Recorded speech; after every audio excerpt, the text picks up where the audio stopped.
You're listening to the True North Success Podcast. Real stories of personal, professional, and financial wins from Alberta's best. With your hosts, Gary Ma and Amy Kim. Hey everybody, welcome to the show. Today my special guest is Stephen Akpakwu. Hi. He has experience with sustainable financing and risk management in emerging markets when he was working at Goldman Sachs. Stephen is the co-founder and chief commercial officer at Portage Energy, which is at the forefront of sustainable aviation fuels, where he is responsible for engagement with airlines, government, and aviation stakeholders. It is my pleasure to have Stephen on the show today. Welcome to the show. Thanks a lot, Gary. I'm very happy to be here. So, Stephen, I gave a quick overview of your success, but can you fill in the details of what you do, who you serve, and how long you've been doing this for? Absolutely. Yeah, I can certainly start with my background before my move to Canada. As you correctly said, I was an investment banker in emerging markets at Goldman Sachs, so really responsible for helping governments raise money and think through their risk management strategies on fiscal and monetary side of things. Prior to that, surprisingly to some, I suppose, amongst my friends, I worked at Bank of America, and I also worked at Microsoft for a year as a software engineer.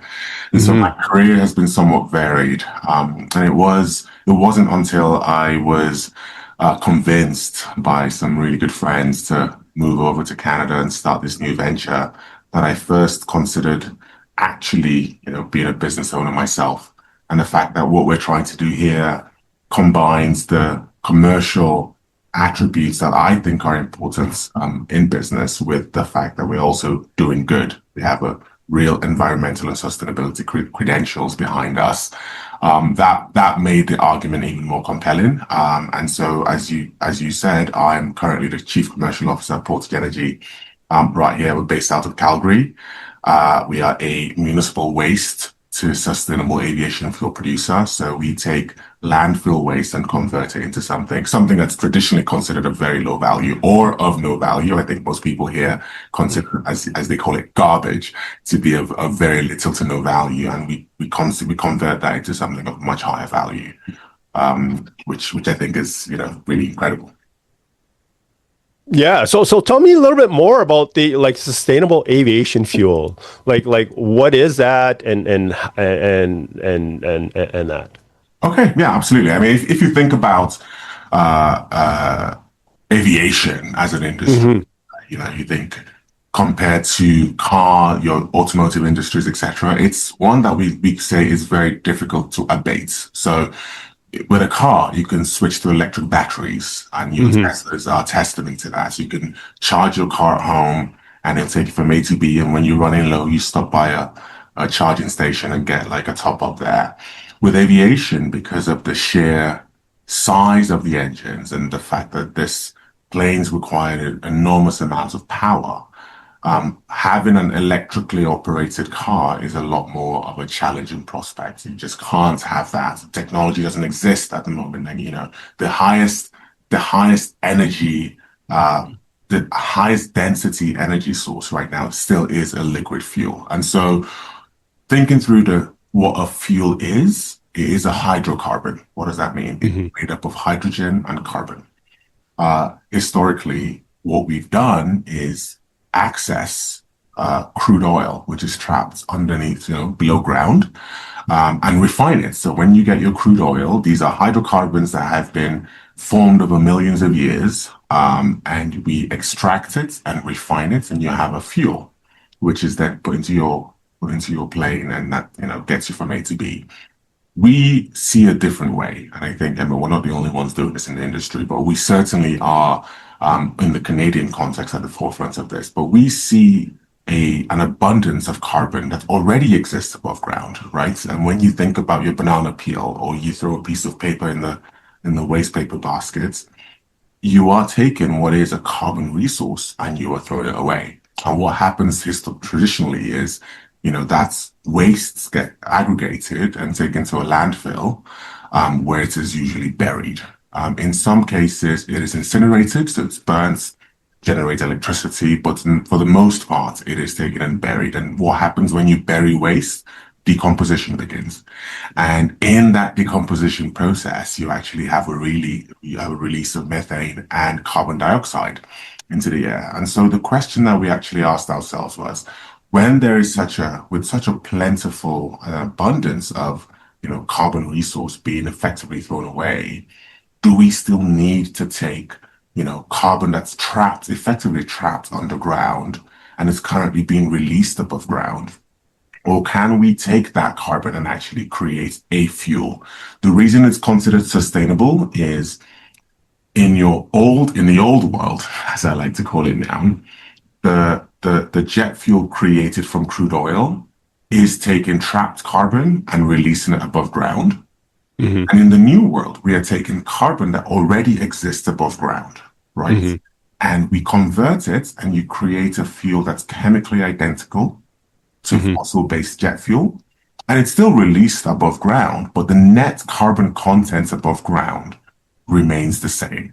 And that is the sustainable angle. If we can effectively hit the pause button on the generation of new CO2 above ground, it has a significantly positive impact on global warming and climate change in general. Like, this is good. This sounds like really exciting. It really is. It is. And, when we speak to municipalities across Canada, and we also have a project actually in Ghana, West Africa, there is a lot of excitement, but there's also a little bit of trepidation. I think changing the status quo, something that generally, in the bureaucratic side of things, tends to move a lot more slowly. And in a country like Canada, where there's an abundance of land, oftentimes you find municipalities say, you know what, this is a great idea, but we have so much land at the moment. And so we can still bury our waste, and can we just revisit this in the next election cycle or the cycle after that, right? And they try to kick the can down the road as much as possible. But what we've seen more recently is also an awareness of the fact that, none of the technology underpinning this is new.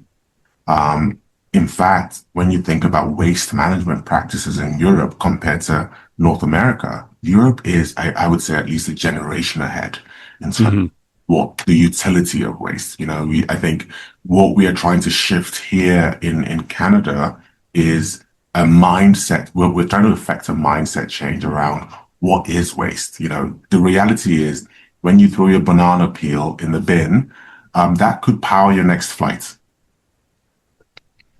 Very cool. Very cool.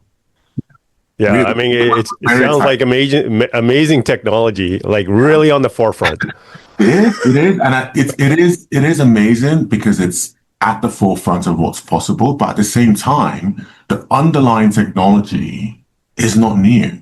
I think what people might find surprising is, going as far back as the Second World War. Yeah. The underlying technologies we used were being employed then to generate fuel.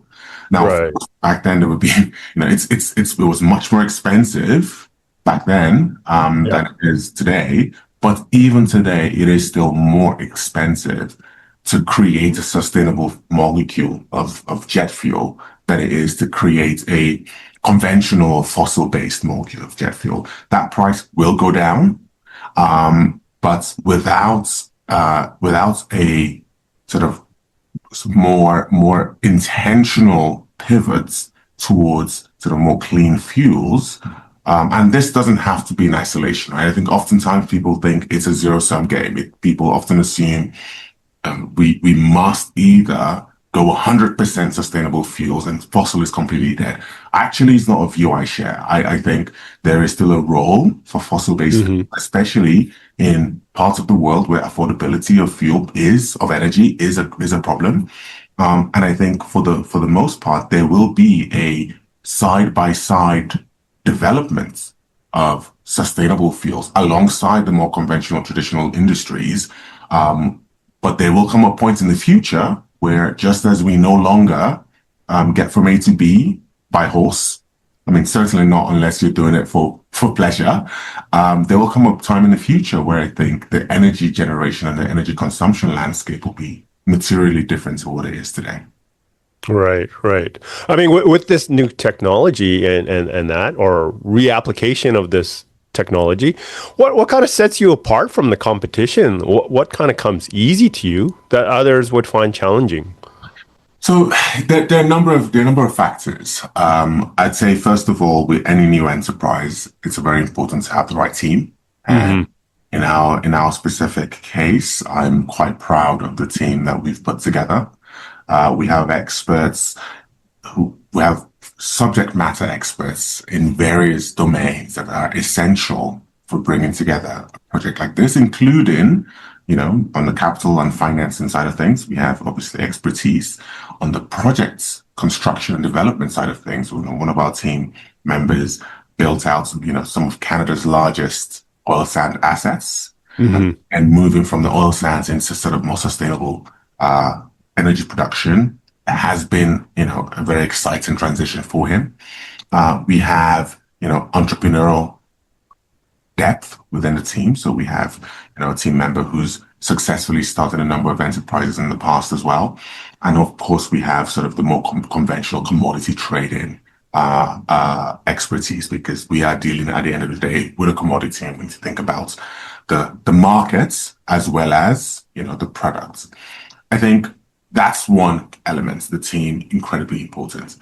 I think when you talk about sustainable aviation fuel, one thing I failed to mention earlier is you can get to the end products in a number of ways. So the sustainable aviation fuel can be made from seed oils, right? It can be made from, you can extract carbon dioxide directly from the air to make fuel. And so there are various pathways to the production of a sustainable aviation fuel. And I think what sets us apart as we embrace municipal waste is that we are solving two problems. All other pathways address a climate issue. They all address, they all act or serve as a replacement for crude oil, conventional fossil fuels. But we are the only pathway that actually solves a waste management problem as well. I think, the question of what is waste is one that we often try to get our audiences, whoever it is we're talking to address. Like, if I ask you, Gary, like, what is waste to you? But when you look at black bin or your green bin, what do you have in there? And what do you think, and what are you paying for that as a user? Because to sort your waste into separate bins requires additional capital. There are usually separate trucks. Take the waste from the green bin for composting, etc., and then the black bin to the landfill.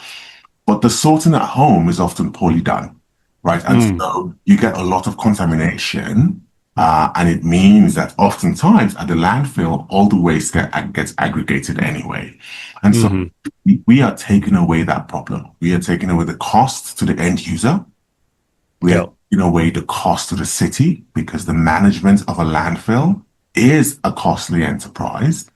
And we're also taking away the logistics costs, the sort of overall waste management logistic infrastructure that is needed. We are reducing that materially because we take care of the sorting of the waste, we dry it, and we create a pellet that is then converted into a sustainable aviation fuel.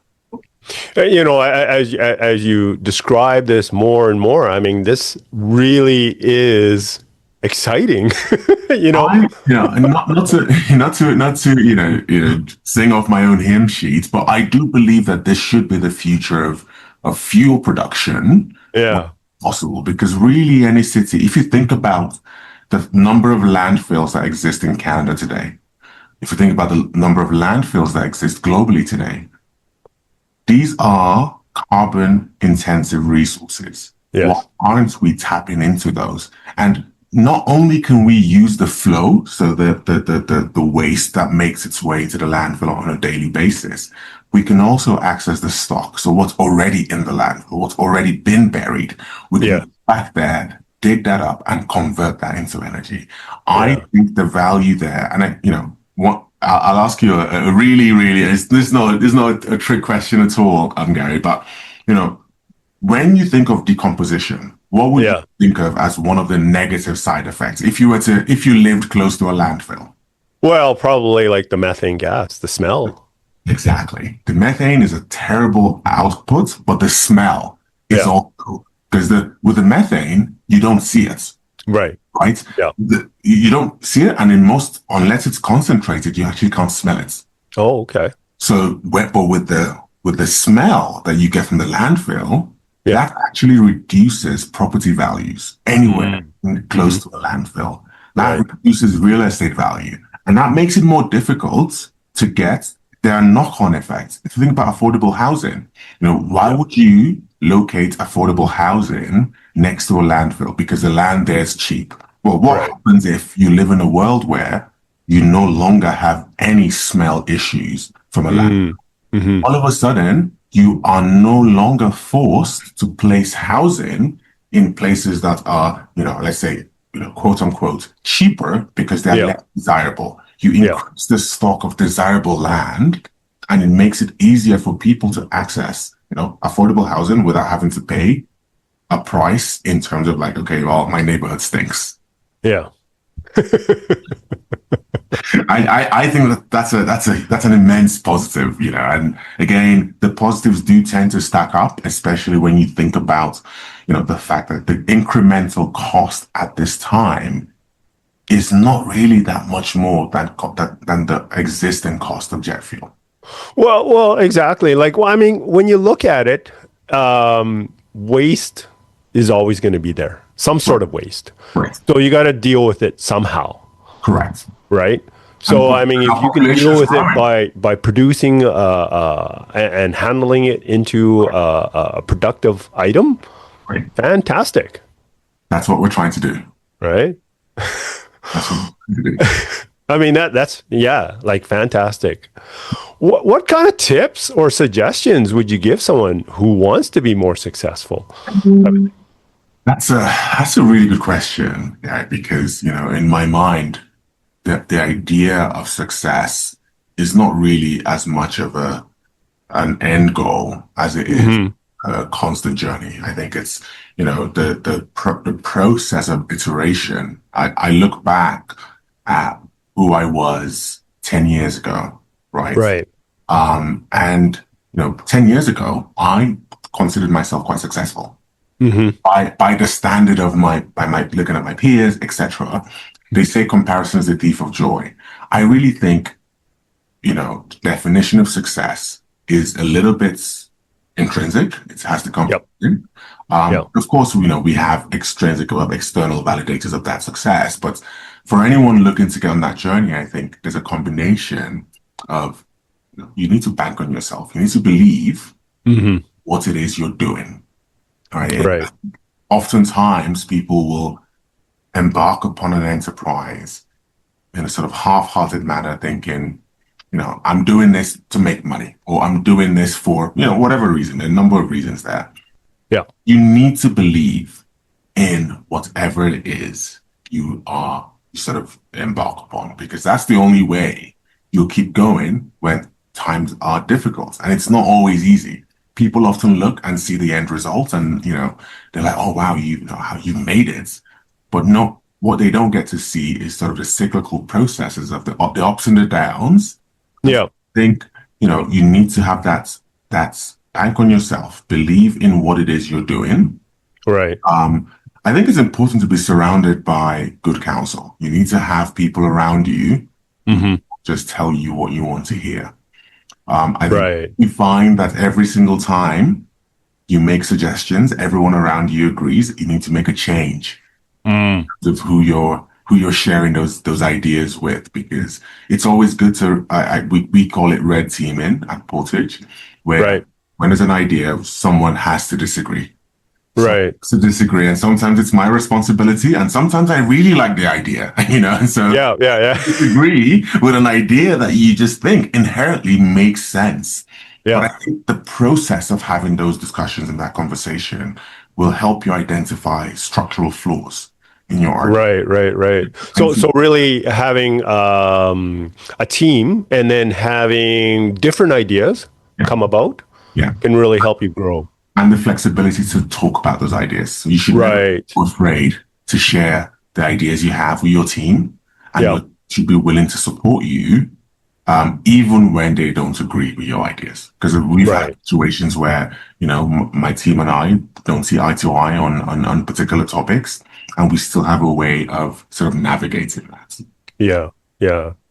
What do you think one of the biggest challenges that you've had to overcome in your career, and how were you able to turn that into a positive?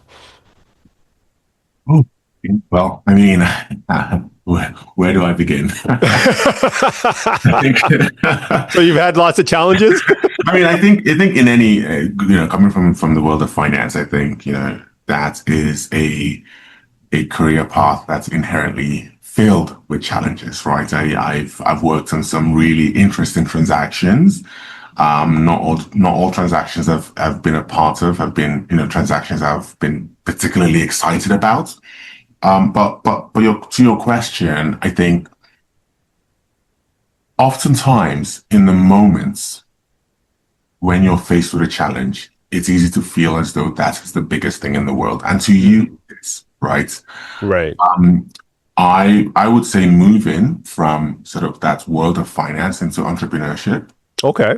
brought a number of challenges, right? You lose the predictability Okay. comes with working for a large organization, Right. and you end up having to wear several hats, right? I mean, you said at the start of this discussion that I'm the chief commercial officer, but I'm also HR, right? Okay. I'm also compliance, right? Yeah. So you get to wear several hats, and I think Yeah. you are not willing to be flexible. Yeah. It's quite easy to break. If you don't bend, you break. And so Right. I think having that flexibility helped me personally navigate, I guess, the challenges of moving. Well, I moved countries.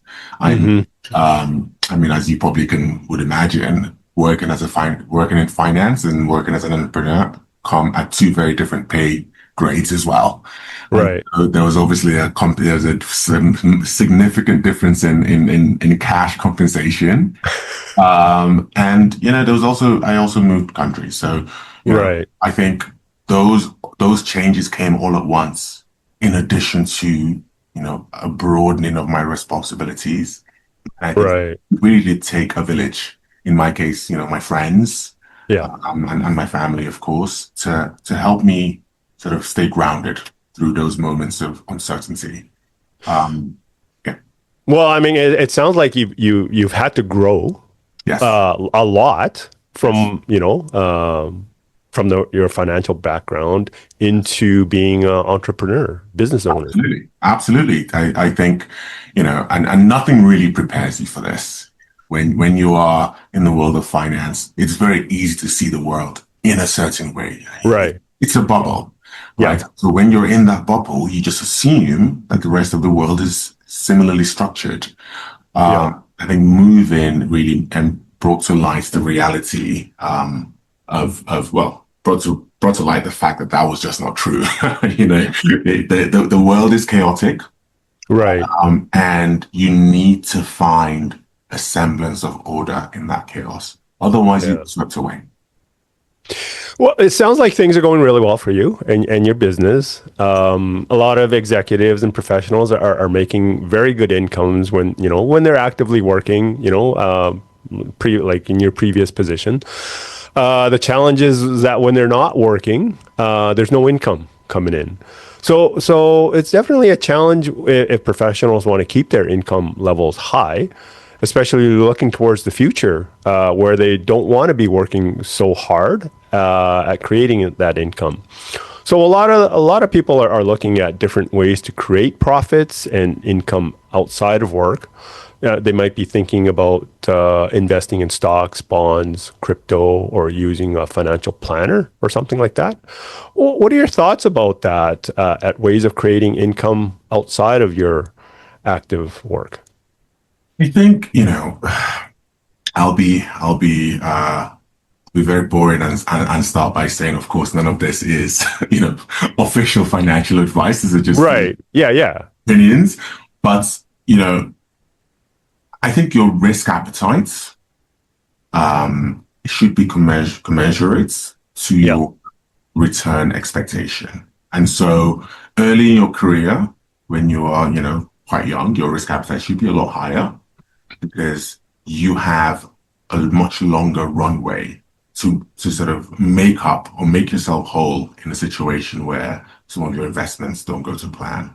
As you sort of hit the mid-career point and further, there's a natural tapering off in terms of risk appetite, but there's several opportunities out there through which one can either sort of supplement their existing income, or invest in future income. And so I look at the world today and I look at the fixed income or equity markets, and there's a wealth of opportunity there for people who have relatively lower risk appetite. I think obviously crypto being what it is I'm not particularly the strongest advocate of crypto, but it has a place in any well balanced portfolio. And then there's also opportunities like startups. I think that's one where there is really the potential to get an outsized return, especially if you are investing in a business whose values or whose commercial prospects are appealing to you. Now, again, it is worth saying that as with any investment, capital is at risk, right? So if an individual came to me tomorrow and said, listen, I love sustainable aviation fuel. I love the fact that, this just makes sense to me. I'd like to invest in you. I think the return prospects are significant. And I think anyone looking to either supplement current income or build future income should be looking at a balanced portfolio of options across the risk spectrum. You're looking at your equity, of course, you look at fixed income, which could be government bonds, which are very safe. But you should always have a little bit of capital as well in the what ifs, right? And what ifs in my mind covered things like, some very nominal crypto assets, but also things like startup investments. Yeah, right on. As we're wrapping up our interview, what kind of exciting plans do you have in the works in the next 6 to 12 months? Well, as I mentioned earlier, we have a project in Ghana as well. So, last month we were actually in Accra, the capital of Ghana. We met with the vice president. They're very excited to have us build out their first waste processing facility there, and SAF plants. We're very excited about this because unlike in Canada, the landfills in Ghana are not engineered. So it's an open.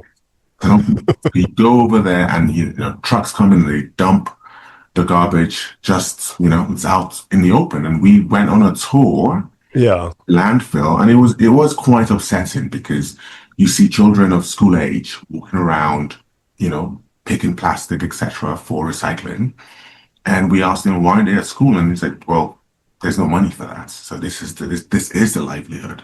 Oh, wow. So we feel that certainly we are making a tremendous impact here in Canada, but the opportunity to take this to sort of developing markets and really transform the way waste is managed there, whilst remaining a commercially viable enterprise, is very exciting to me. I also love, I mentioned this to you before we started the discussion, but I also love photography. And so I do travel a fair amount to take pictures. Right. And so I'm not quite sure if I can, go into details here, but a friend of mine is having a vow renewal at some point. So it's a big surprise. And I'll be there taking pictures, and I'm nice. excited about that. That sounds exciting. I mean, like the sustainable fuel and the garbage and all of that sounds really exciting going forward. I'm very excited. Stephen, that wraps it up today. Thank you thank you so much for your time and sharing your insights and tips with us. It was a real pleasure to have you on the show. And Stephen, if people want to connect with you, what should they do? Well, they can reach me on my email. So it's Stephen.Akpakwu@Portage.Energy. And, I'm happy to make friends on my photography platform as well. I'm on Instagram. I'm there under Pixel Pan, which is kind of a play on Peter Pan, but, with pixels. I'd be more than happy to get feedback, advice, or just anyone looking to just reach out. So yeah, very happy to chat. Right on. You're also on LinkedIn? I'm also on LinkedIn, Stephen Akpakwu. If you look Okay. up Portage Energy, I'm very difficult to miss. Right on. Thank you. Want to share your success story? Apply to be a guest at truenorthsuccessshow.com/guest. We'd love to hear from you.